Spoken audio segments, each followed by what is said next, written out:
I want you to think back to grade school for a minute. Back when most of the books that you had to read were short and fictional.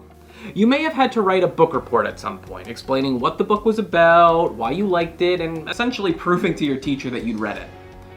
That's not what we're talking about today, though. See, I'll be the first to admit that book reviews, or article reviews, but I'm just going to keep saying book for consistency's sake, are not the most common of university assignments. But because they do show up from time to time, especially in history, the behavioral sciences, and sometimes even theology, I want to make sure that we're on the right track of what we're supposed to be writing when we're assigned one. Hence today's video. Join me as we cover in 6 minutes or less what it takes to write a book review. Ready? Go! First off, a book review is not a book report. It's not a chance for you to rant about your likes and dislikes. In fact, it's not even a summary. Rather, a book review is a structured analysis of a book, an evaluation and critique of the work in question. Which begs the question, what are we evaluating and what are we critiquing?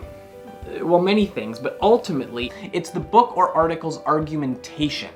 By that I don't mean what are they arguing, though you'll want to mention that, but how effectively does the author make their point? Are their arguments strong?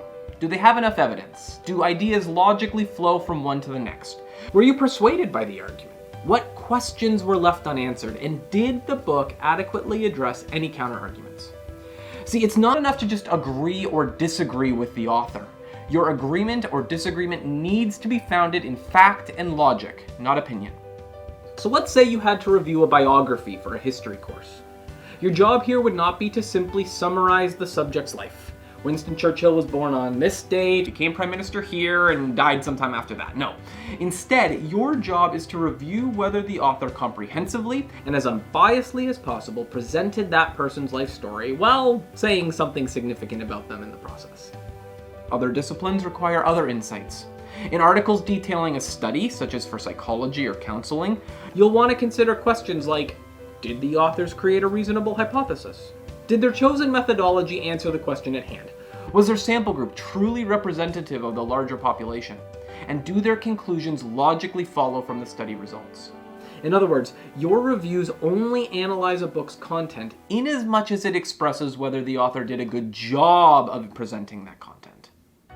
So if that's what book reviews are, then let's consider their structure. One big difference from a research paper is that you start by giving the text's full bibliographical information right at the front end so that your reader knows exactly what text you'll be reviewing. Then, on a new line, begin your introduction. Keep this short. Your first sentence should reference the book's author and title, and then give any essential context, like introducing a key theme or providing information on why the book was written, and then finish your introduction with a thesis statement, because yes, even a book review needs a thesis statement.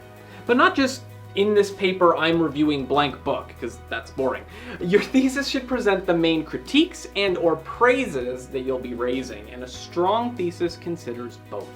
For example, you might say something like, well, Johnson's article addresses an important issue, there's your positive, but he makes too many assumptions, failing to provide adequate evidence for, and then you insert your main critique. Again, notice that this thesis is all about argumentation. It gives your main take on the book and then sets up a clear structure for the rest of your paper. Which brings us to the body. Now, I know this goes against everything that I said before, but typically, the first section of your review should be a brief summary of the text. Emphasis on that word brief, though. We don't need a detailed chapter-by-chapter description. Instead, tell me the point of the text in broad strokes. What was the original author's thesis? What were they trying to prove, and what major arguments did they use to prove it? Cover things clearly but succinctly, and keep direct quotations to a minimum. Large swaths of summary are preferred here, and emphasize only the big, overarching ideas from which you will build your analysis. Because remember, the summary isn't what's important. You include summary, yes, to prove that you've read and understood the text, but more importantly, to contextualize for your reader what was said before you analyze whether it was said well.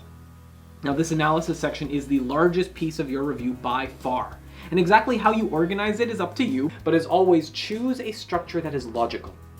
Maybe you want to highlight 4 distinct agreements you have with the text. In that case, cover them in order from smallest to largest praise.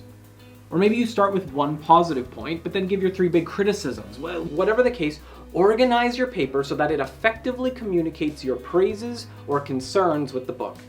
And lastly, your conclusion. Like your introduction, this should be short and to the point.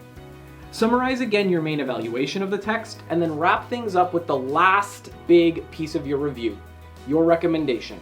Would you recommend this book? To whom? And for what purpose? But of course, there's one key thing we haven't covered yet. It's fine to know how to write a book review, but how do you actually read the book so that you can effectively review it in the first place? Well, a pre-read never hurts. Start by skimming the chapter titles, the subheadings, the back cover, the introductions to each chapter. This will help you map out the text's basic argument so you can pay closer attention to details when you actually start to read it properly. And then yes, you actually have to read the text. You should, as always, read the entire book carefully, but since I know that can take a long time, there is some information that you can focus on more than the rest. Always look for the thesis statement of the entire book, likely found in the introduction or the first chapter, because that describes the main argument that you'll be reviewing. But also look for the mini thesis of each chapter, the sentence or sentences describing the main point that each chapter is trying to argue in support of the larger thesis. Don't get too hung up on quotations either, unless they are the perfect summarizing statement of an idea. Instead, look for two things. For your summary, jot down how the key ideas of a chapter defend or attempt to prove the thesis of the book. And for your analysis, jot down where you feel a point needs more evidence, or where you were convinced. And then, once you've finished reading the book, review your notes. Look for patterns of rhetorical failures or successes, because these will lay the foundations for the main sections of your paper when you start to outline and write. And that is everything you need to know about book reviews in 6 minutes or less. I hope that you found these reading and writing strategies helpful. Obviously, you need to find a system that works for you and your writing, but taking the time to read carefully and remembering that reviews are about argumentation, not summary, will go a long way to producing a review that faithfully and critically evaluates a text.